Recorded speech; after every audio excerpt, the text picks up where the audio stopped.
Hey everybody, super excited to be with you guys today. I want to thank the BRC for inviting me to come in and talk about building an all-star team and what that looks like. So first of all, why should you listen to me about building a team? As Tiffany said, I'm Amber Flynn-Jared. I am a broker at the realty firm and the team leader for the Jared Group at the realty firm. So when I first started in my entrepreneurial journey as a solopreneur, where most of us start, it was just me trying to figure out, the business and what that looked like. I'd never run a business before. I'd never really worked in that type of a field, and so I was learning a lot just in the day-to-day process. And then as my business began to grow, I realized that I was going to need some help along the way. So over the last, I think it's been about 4 years that our team has been in existence. We've gone from just me to a team of 29, and we've got an amazing staff, an incredible team. Our brokerage is still a baby. We just turned a year old, but in 2020, we finished as the number 7 ranked brokerage out of 88 in the Upper Cumberland with a volume of almost $60 million. So it's grown really fast and has been, quite an interesting journey that I want to take you guys on today, talking about the roadmap of building an all-star team.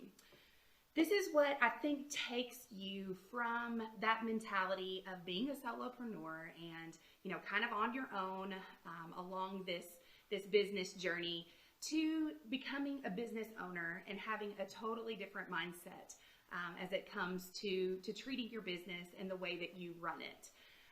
For us, when we look at the roadmap of building a team, there are, I think, 4 core steps to that in order to get yourself to where you want to go.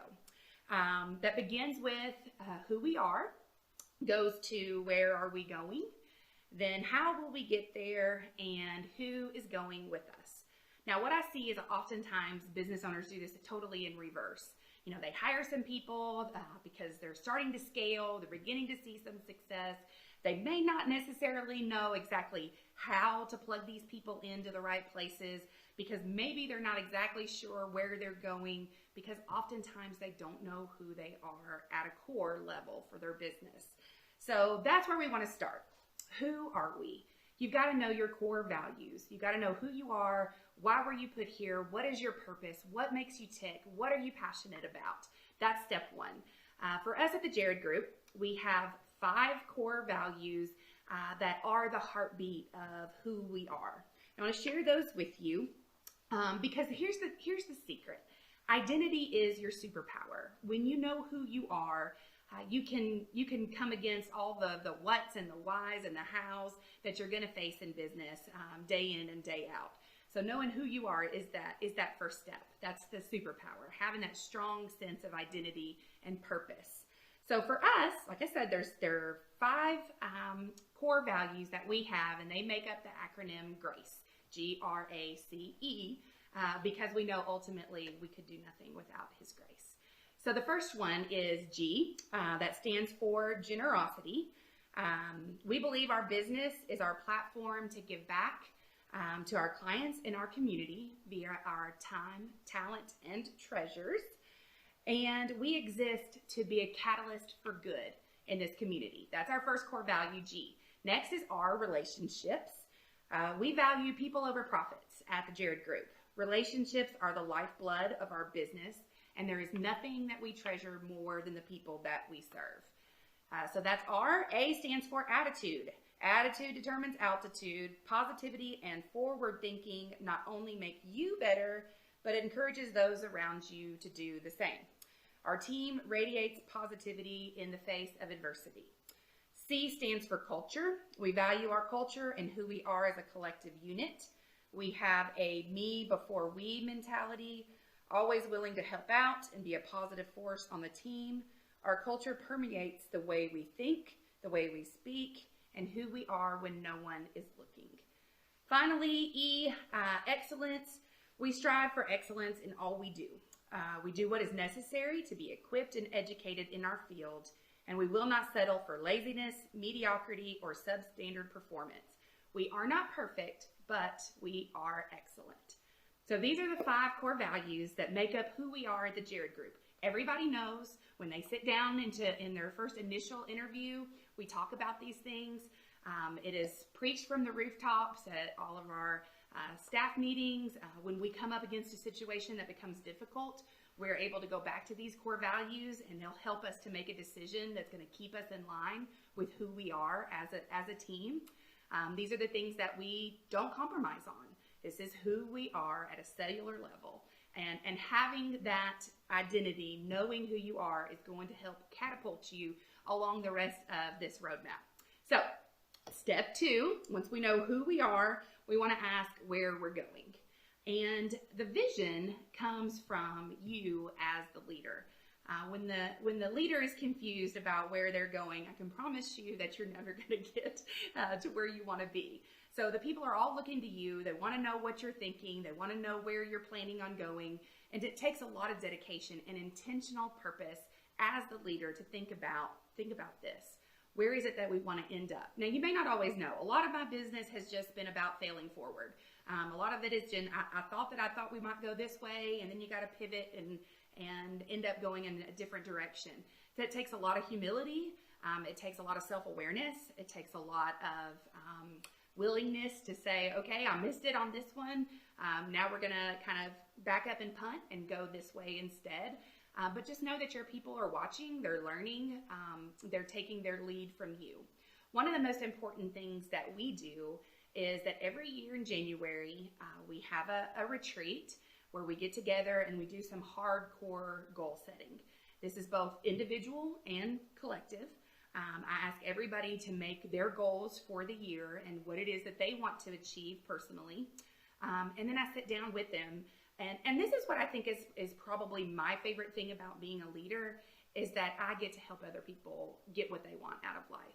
And so my team will sit down with me and I say, what do you want this year to look like? Now, how are we going to work together to make sure that you reach the goals that you have for yourself? I encourage them to make that BHAG, that big, hairy goal that seems, big, hairy, audacious goal. That's what it is. That seems scary, and maybe it's a little further out there than they feel comfortable proclaiming, but just having something to challenge you and push you helps. We even sit down and do vision boards together. Now, last year was the first time that we did this, and I had really kind of bucked against it because I thought they were a tiny bit hokey, and I just wasn't sure, how that was going to go. We brought a bunch of magazines, got some poster board, got some stickers, got all kinds of different, had a little craft time, And I thought the guys especially were really going to just shut down on me when it came to this. But I think they had more fun than the women at the end of the day. And everybody participated. They did their vision board. And then I asked them to share with one another. And there's just nothing like sharing your goals and your dreams with your teammates to just bond you closer together as one cohesive unit. And that was so much fun, and it was so good for me to hear what was really important to them, to incorporate that all into our overall vision as we're moving forward. So I give a little rah-rah speech about what I think the next year is going to look like. We set a goal as a team, and then we track that goal all year long together as a team. Yes, their individual goals are important, but I'm more focused on our overall goal as a team so that it doesn't become me versus you or, these individual achievements that outshine the rest of the team. Ultimately, we're all heading in the same direction. So I love to be able to do that.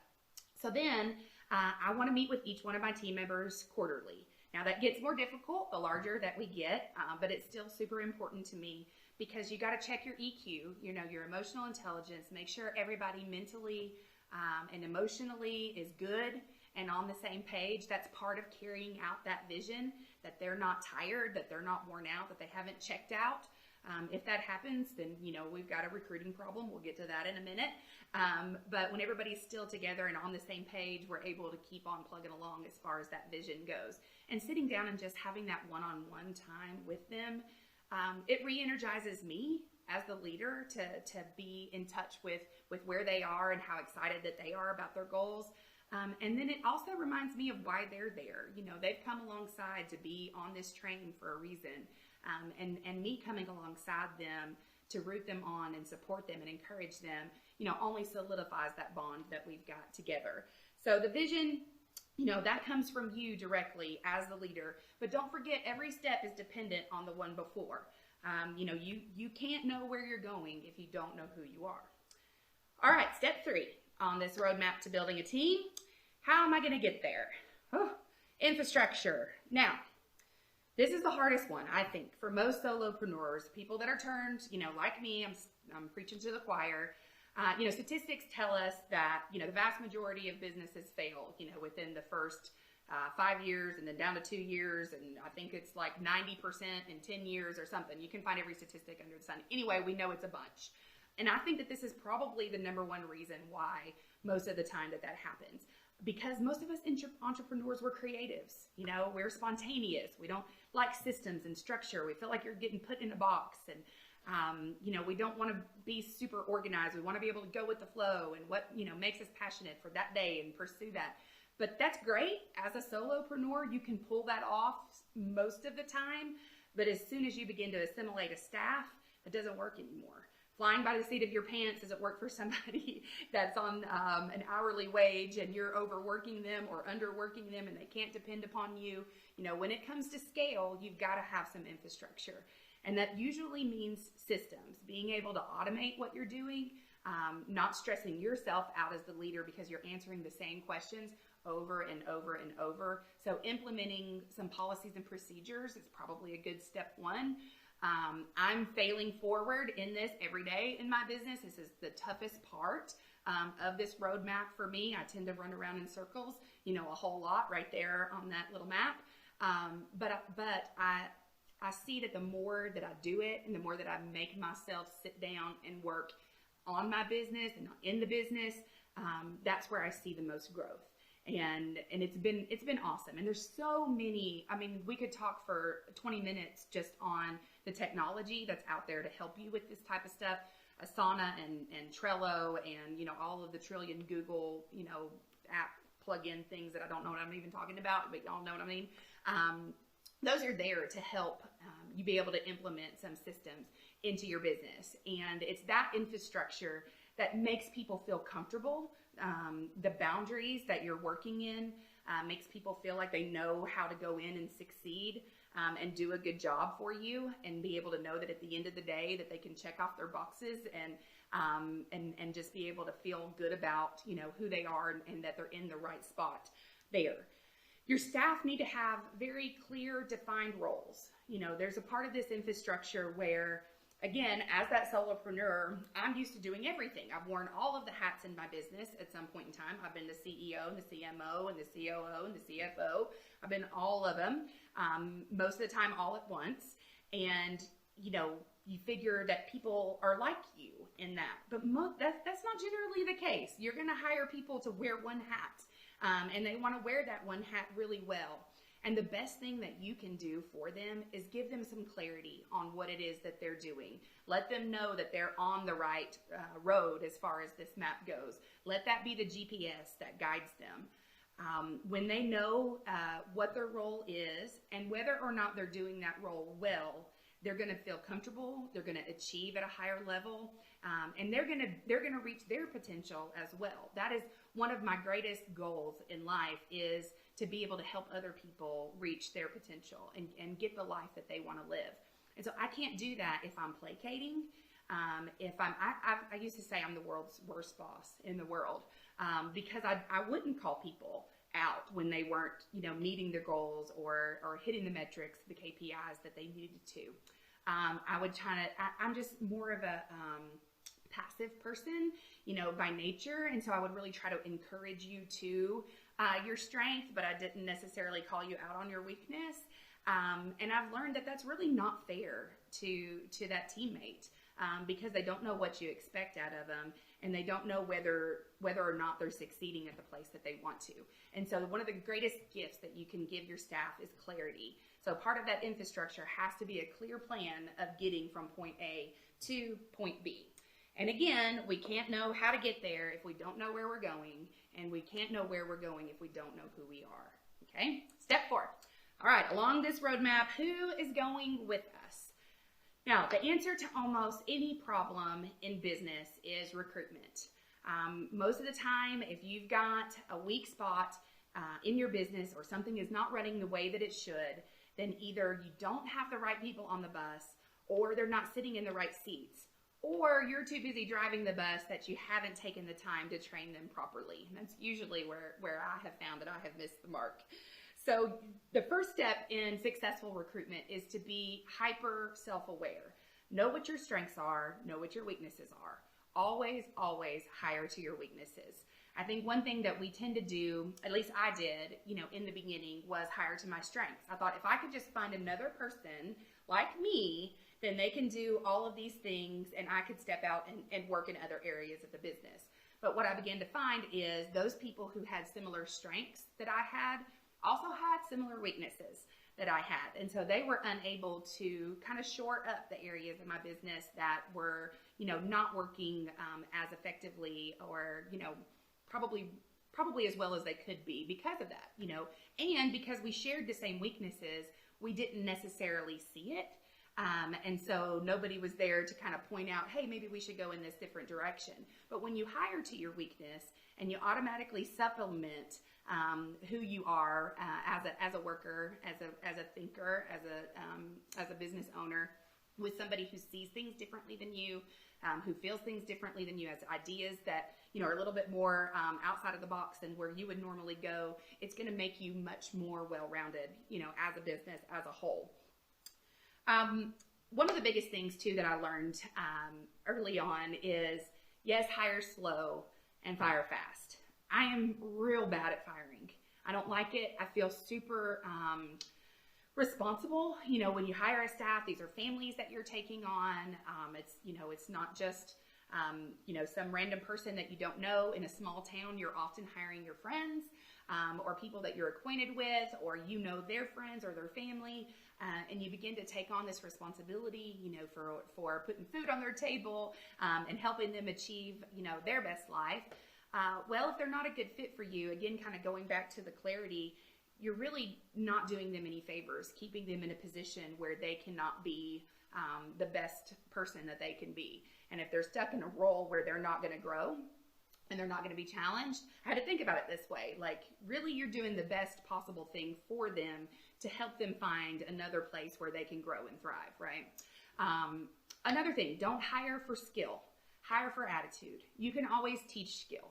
Now, there are some things, probably some of you've got businesses that you need to have somebody that's, specific to a certain trade or role. But for the most part, if you're looking at candidates that seem, pretty across the board skill set wise, go for attitude every single time, because those are the ones that, you're going to be working with day in, day out. I tell people all the time, gosh, I spend more time with my staff than I do with my family.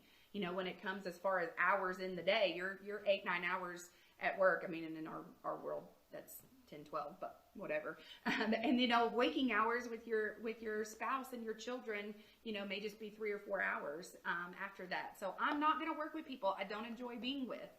So having a good attitude and being a good team player and knowing somebody that's is gonna be there and have your back and be teachable and be somebody that is not going to give you a bunch of drama. Lord have mercy, no drama. I can't handle it. It is one of those things that will kill your workplace culture in a heartbeat. So again, going back to those core values, when you hire to those core values, that you've got somebody that's going to be a good fit, that the culture is going to feel good, and then you can teach them what it is that they need to know about the nuts and the bolts of your business.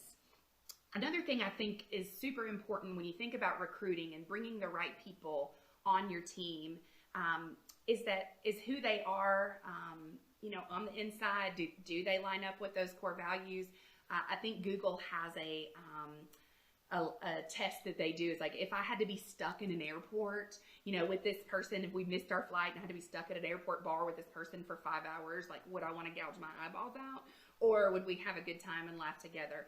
We spend a lot of time together outside of work. At least once a month, we try to intentionally do something that's not work related, just so we can get to know each other and our families and how we tick. And it just helps us to be able to increase that bond, as we go.